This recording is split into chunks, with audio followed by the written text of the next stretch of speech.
My subordinates looked carefully at me as I read reports and data slates. They were hopeful. So was I, to be honest, but the more I read along, the more my hope died. I stopped my reading, looking carefully at my countrymen. Their faces wore expressions of friendliness, hope, and piety. They were looking to me for leadership, answers, anything. I didn't have any. Their expressions changed to fit the mood as I simply laid my head in my hands. General Tombak, normally the most stoic and silent of all of them, broke from his honorable vigil by laying his head on the desk, sobbing. Admiral Olnar procured a bottle of Wadrot and started drinking. The Secretary of the Treasury helped himself to a glass of it before the Master of Agriculture stole the glass and gulped it down before anyone could protest. The scene that played out in front of me was little more than a small-scale version of what was inevitably going to happen across the entire nation. As the room descended into sobbing and madness, I looked over the reports one more time. Crop yields produced barely 30% of what they made last season. We have enough stocks if we ration carefully to last us next year. Then it's over. At the rate the soil is depleting, the next harvest will be the last. Compounding that, the water supply is running low. We have the choice of either watering crops or feeding the people. We can't do both. Power infrastructure is collapsing with rolling blackouts, meaning the water purifiers and treatment plants can't run long enough to actually do any work. Power generators are now almost out of fuel. We have enough electricity supply to last us maybe a month if, and only if we shut down everything except the hospitals and water pumps. Rationing is out of control. Entire families are starving on one meal every 2 days if they are rich or poor. On some occasions, families have been forced to take in orphans because the parents starved, feeding their kids instead of themselves. No rioting. But that won't last long once supplies are gone.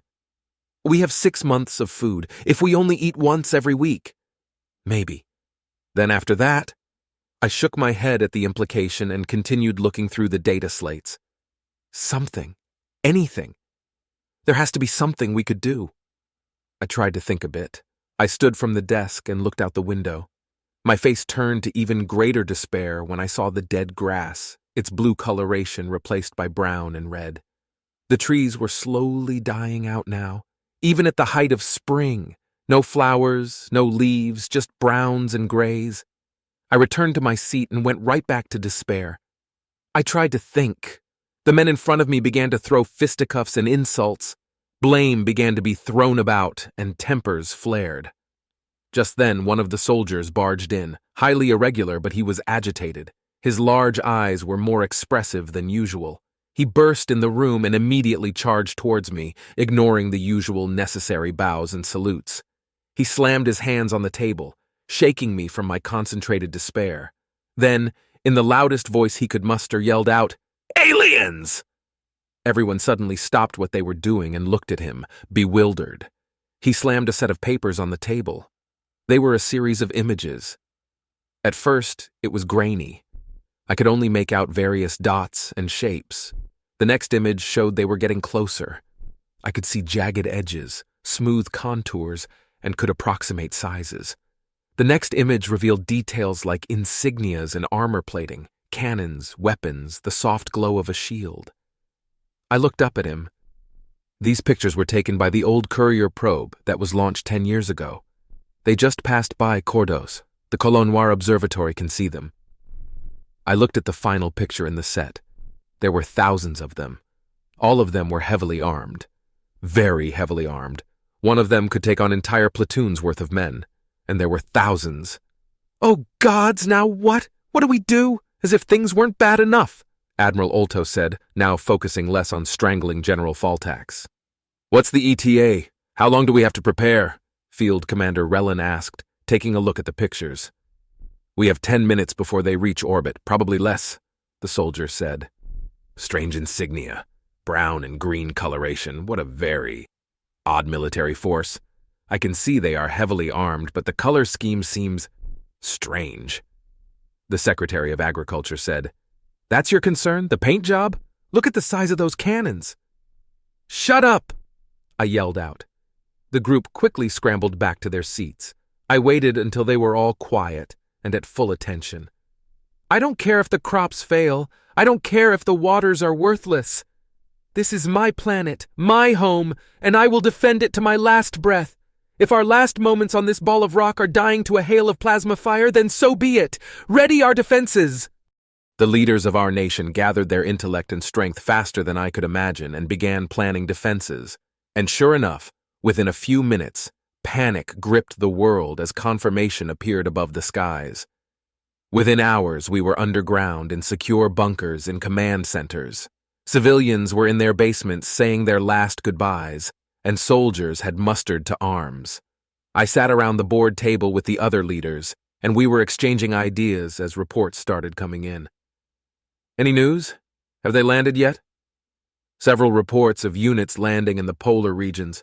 Scouts report that some ships are walkers, hexapod design with large heads. We can't tell if they are armed or not. They look similar to survey craft, Admiral Soranis said. The larger craft appear to be fully fledged starships. One has landed in the ocean and has started doing something. The other 5 craft have remained in orbit. We have 600 or so of those hexapod machines and 200 quadrupedal machines starting landings across the planet now. We have reports from the Katani and Gardanti empires, too, the Secretary of Defense said next, pointing at locations on the planet's surface. "This makes no sense," I said, looking carefully at the intel. "This makes no sense from a military standpoint. See, they are forming a strange hexagonal pattern, 200 kilometers apart from each other. What are they doing? Perhaps a military strategy is not needed. Look, they are heavily shielded, and look at the guns on that one. They don't need tactics when you have that kind of overwhelming force." Admiral Soranis pointed out several pictures of the more complicated-looking machines. "That may be the case, but look, what is this? I can see 3 distinct classes of machine. What are they doing? The smaller one seems to be some kind of defense unit. The middle-sized one appears to be a drilling unit of some kind. The larger ones don't move from that position, and what is that thing on its top? Some kind of emitter array? These don't look military to me," I asked, pointing out various anomalies. "We are getting some kind of interference in our radio communications. They are definitely interfering with our comms, so that's a military action. The signal is strange, though. It's a series of short and long beeps and nothing else. We can filter it out and communicate, but still." The secretary spoke next, turning his radio filter off so we could listen. "This does not make any sense. They've been here for 2 hours now. Why haven't they attacked? And what is that ship in the ocean doing? My fleet just told me it went into the trash vortex of the Cranian Ocean. It looks like it's consuming garbage," Admiral Soranis said as he brought up a short video of the ship using its bulk to vacuum up garbage. "We have reports of more starships entering the system, followed by more of those walkers. Thousands. They will be in orbit within a few hours, but they are still more of the same. Smaller armed craft escorting medium-sized driller units. The larger hexapods seem to have either limited or no weaponry. If this is an invasion, it's a bad invasion." The Secretary of Defense pointed out some inconsistencies. "Like I said, overwhelming force. They don't need tactics when you have this kind of tech, with this kind of power. Maybe it is a piss-poor strategy, but do you think they need to care?" Admiral Soranis spoke up, getting sideways glances from the others. Outside, it was a mixture of order and chaos. Civilians running around trying to secure their families, while soldiers carefully shepherded them around to try to avoid chaos. The few vehicles we had still in operation were buzzing around as carefully as possible so we could save what little fuel we had left. The fact the machines were large enough to be seen in the distance was not helping calm everyone down.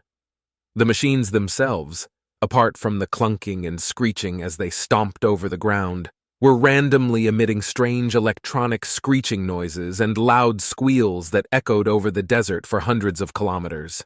The sounds of rocket engines and starship thrusters also rocked the atmosphere, creating even greater panic.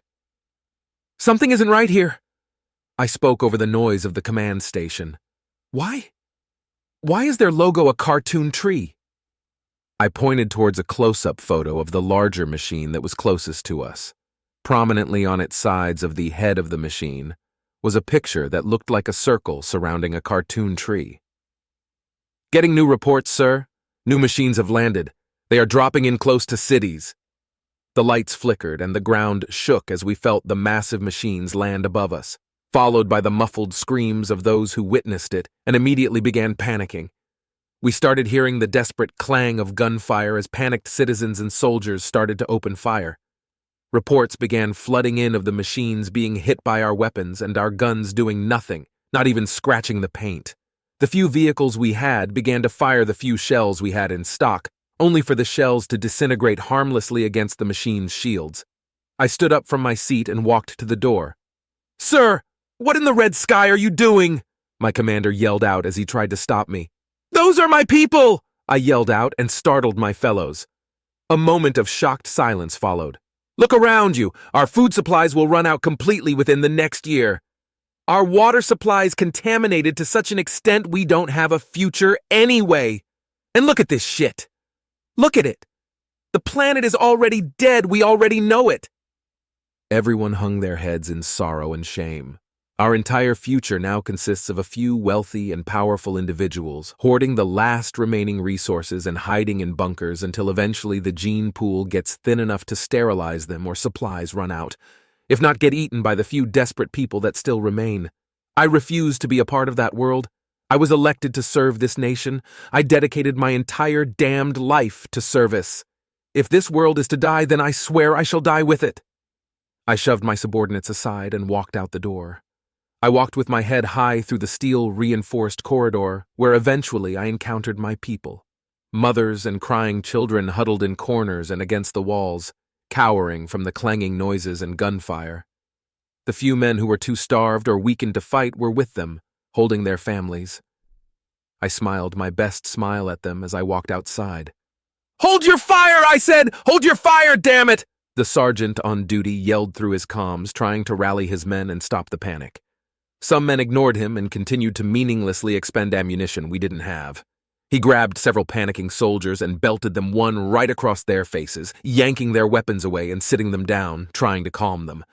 I saw it firsthand. It was just standing there, staring at us. Massive beast of heavy metal the size of a 20-story building, 6 bulbous legs with massive claws for feet that dug into the ground. Mounted on top, almost like a crab, was a huge head with spiky protrusions jutting from it, a combination of both antennae and heavy armor plating. The plating looked arranged just so, giving the machine a sort of face, with 2 large red streaks serving as its eyes. I stared it down, opened my arms, and screamed out, "Do your worst! Do you hear me, machine? We have endured greater threats than you. We shall always endure. Do your damned worst!"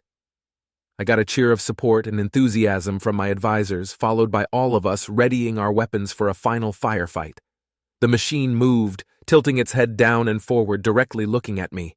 It spoke in perfect Iridian, its voice echoing across the area for miles. "As you wish." Its visage changed to a bright green, and it began to emit massive amounts of energy. I closed my eyes, others followed my lead, and we prepared for the end. It never came. Planetary recalibration preparation in progress. Each machine across the planet spoke in perfect unison, their voices echoing across countless miles, empty toxic oceans and open deserts. I stood silent and still, as if I was expecting death to haul me away into oblivion. Nothing happened. Toxic filtration system activated. Carbon refactoring system activated, charging main release vector. I opened one eye sheepishly, cheating the death I had apparently been promised. The only thing I saw was the giant machine being swallowed by a mass of green and blue energy particles. Genetic cloning operation ready. Wildlife reseeding system operational. What? Cloning? Wildlife reseeding? Toxic filtration? What were these machines doing? My arms grew tired and fell to my side. I looked around me. Most had given up as I did, and were simply looking around to see what the blazes was going on. Planetary recalibration preparation complete. Everyone was dumbstruck, unable to respond, and just stood there. Having heard the machine's echoing words and lack of gunfire, families and children filtered out from the bunker and stood to watch. "System active!" The energy collected and blasted upwards into the skies like a pillar of light leading to the heavens. The entire planet was instantly blanketed in a shield of green and blue as the energy dispersed. Atmospheric pressure shielding at maximum. Refactoring gravitational field complete. For a split second, we felt a little lighter, then a little heavier, then normal again. Recalibration procedure commenced. T-minus 31 minutes to completion. Stand by. The world around us began to shift and change. The area immediately surrounding the machine withered away what little life was left in the ground with a static shock of some kind. Then a bubble of green and blue energy began to radiate around it. As the bubble contacted the ground, life instantly appeared. The all-too-familiar blue grass of our planet, grass I had not seen in over a decade, began to grow in furious force as months of growth took place in mere seconds. The trees in the surrounding forest regained their purple-hued leaves and brown-gray trunks, the entire horizon suddenly disappearing behind a forest of beautiful foliage and nature. The dirt and sand under our feet vanished beneath a thick carpet of grass. Any spot that had exposed soil of any kind or quality now had patches of flowers, or a thick carpet of grass saturating its every available surface. It was at this moment I captured the most beautiful sunset I had ever seen. The mountains superimposed in the background, a freshly fallen blanket of snow topping the peak with the first storm clouds seen in over 10 years, now slowly closing in on the horizon. The sunlight now of purple and gold shining through the tree branches, saturating the world in a beautiful soft glow, a mixture of gold and purple. The storm clouds over the horizon gathered ever closer, and the thunderous rumble of approaching rain could be heard above the noise of the machines. Rain. I looked around me and saw the children with fear on their faces. Most of them had never even seen rain or a storm, so were now clutching their parents' hands tightly, clinging to them for safety. The sunlight vanished and the darkness kept at bay only by the soft light of the machine's energy. A wave of celebration and elation overcame us all as the first drops of rain felt in 10 years began to hit the ground. As if overcome by a strange force, all of us began to dance in the rain. Flailing arms and tapping feet began to join the chorus of fresh water falling from the sky, bathing both us and the ground in life-giving water. We forgot ourselves for the next few hours and simply danced away the night until we got too wet or tired and retreated to our bunkers or homes to sleep. While we were asleep, the machines continued their work. In the morning, I awoke and walked outside. Barely moments later, I heard a sound I hadn't heard in 40 years, the loud territorial shriek of a swallowtail squall. I looked, and indeed, there it was, its long, angular beak waving at me as it flapped its leathery wings defensively. The machine still stood in silence nearby. Its energy fields dissipated. Now the only thing heard was the quiet hum of nature's beautiful sounds. Noises I thought I would never again hear filled my mind, and for the first time in as long as I can remember, I took a deep, long breath of the freshest, sweetest air I have ever had. Slowly, as the other people woke up and joined me, I walked around, and for the first time since forever, I took my shoes off and felt the beautiful softness of blue grass underneath my feet. A few hours past morning, the machine startled us all as it began moving again. It stomped its way through the ground and looked straight at us. Its voice boomed through the beautiful skies, and everyone everywhere could hear it for miles. Even those underground still could hear it. "We are humanity. You are not alone anymore. Listen and listen well. The terraforming procedures we just completed are nothing more than a measure to buy you time. This planet's biosphere is too unstable. It will die eventually, want it or not. Focus your efforts now on getting into space and colonizing other worlds. You have been supplied with fuel, tech, equipment, and enough food to give you a chance that we never had. Do not waste it. We will be waiting for you." The machines began to lift themselves into the air and off the planet, and within mere minutes, we were alone again. I took a long, deep breath one more time as we waved our saviors goodbye. The chaos began anew as commanders and officers began barking orders and securing supplies left by the humans' machines. Hydrogen engines, wind turbine blueprints, water filtration units, and hydrofusion reactors. It was all up to us at this point. Tech we could only dream of was at our fingertips. We are coming, humanity. We owe you a beer.